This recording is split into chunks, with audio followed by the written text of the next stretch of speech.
아침 말씀. 오늘 본문 말씀은 사사기 19장 1절에서 15절입니다.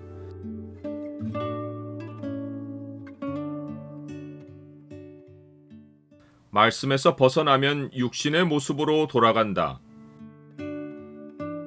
오늘 본문을 죄의 창으로 보면 하나님의 통치를 받지 않는 곳에서 벌어지는 대표적인 죄악이 무엇인지가 보입니다. 죄의 창을 보여주는 구절은 19장 1절입니다. 이스라엘의 왕이 없을 그때에 에브라임 산지 구석에 거류하는 어떤 레위 사람이 유다 베들레헴에서 첩을 맞이하였더니,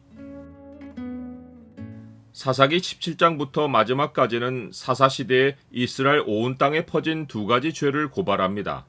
하나는 앞에서 다룬 우상 숭배이고 다른 하나는 19장부터 마지막 장까지 나오는 음행입니다. 우상 숭배의 중심에 레위인이 있었던 것처럼 음행이 벌어지는 사건 중심에도 레위인이 있습니다.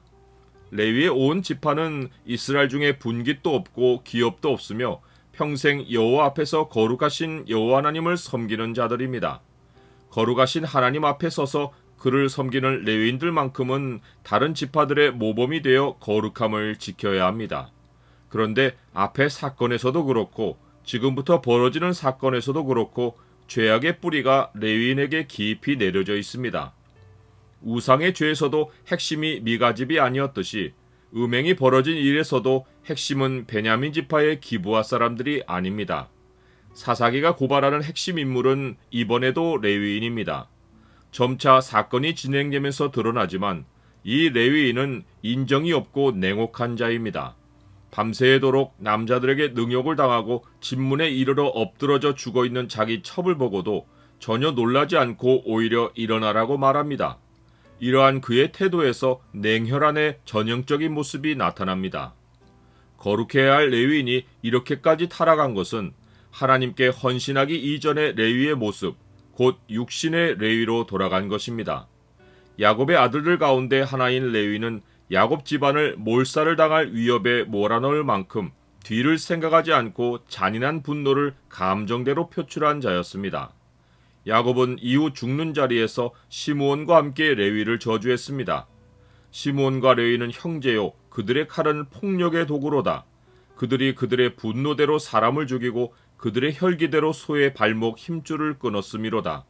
그 노여움이 혹독하니 저주를 받을 것이요 분기가 맹렬하니 저주를 받을 것이라. 내가 그들을 야곱 중에서 나누며 이스라엘 중에서 흩으리로다. 이 저주대로 시므온은 자기 기업을 받지 못하고 유다 지파가 받은 기업 안에 흩어져 살았습니다.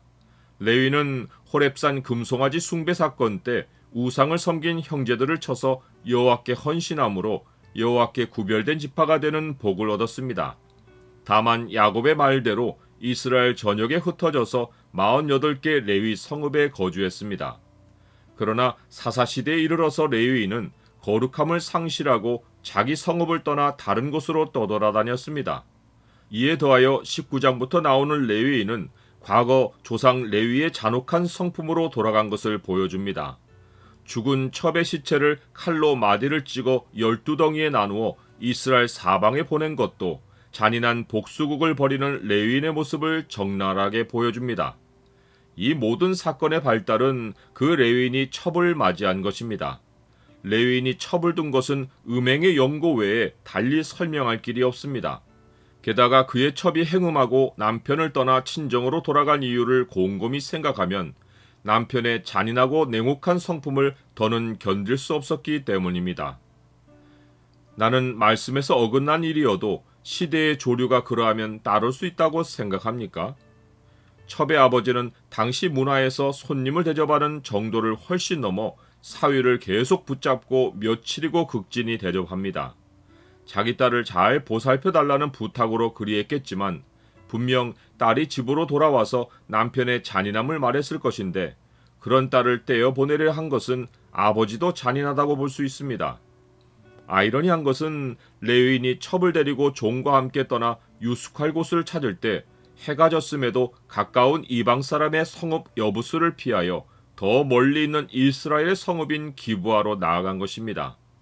스스로 거룩하지 않으면서 이스라엘은 이방보다 거룩하다고 생각했고 스스로 잔인하면서 이방인들이 자기에게 해를 가할 것을 염려한 것입니다. 그러나 막상 유숙하려고 들어간 기브아는 거룩함이 전혀 없습니다. 그들이 넓은 거리에 앉아 있지만 누구 하나 집으로 들이지 않고 다들 문을 닫고 들어앉아서 행인도 없습니다.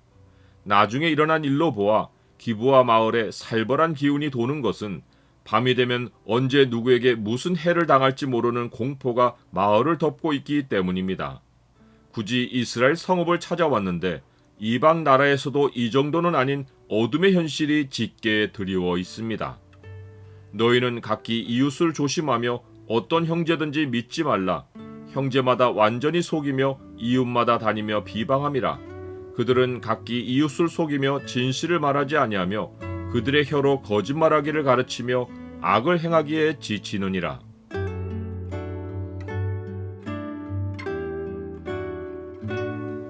주님, 주께서 구별하신 거룩한 주의 백성이 말씀에서 벗어나면 육신의 모습으로 되돌아갑니다. 사람이 스스로는 변할 수 없으니 제 안에 거하시는 주의 영으로 저를 날마다 변화시켜 주옵소서. 주의 성품을 닮아가게 하여 주옵소서. 예수 그리스도의 이름으로 기도드립니다. 아멘.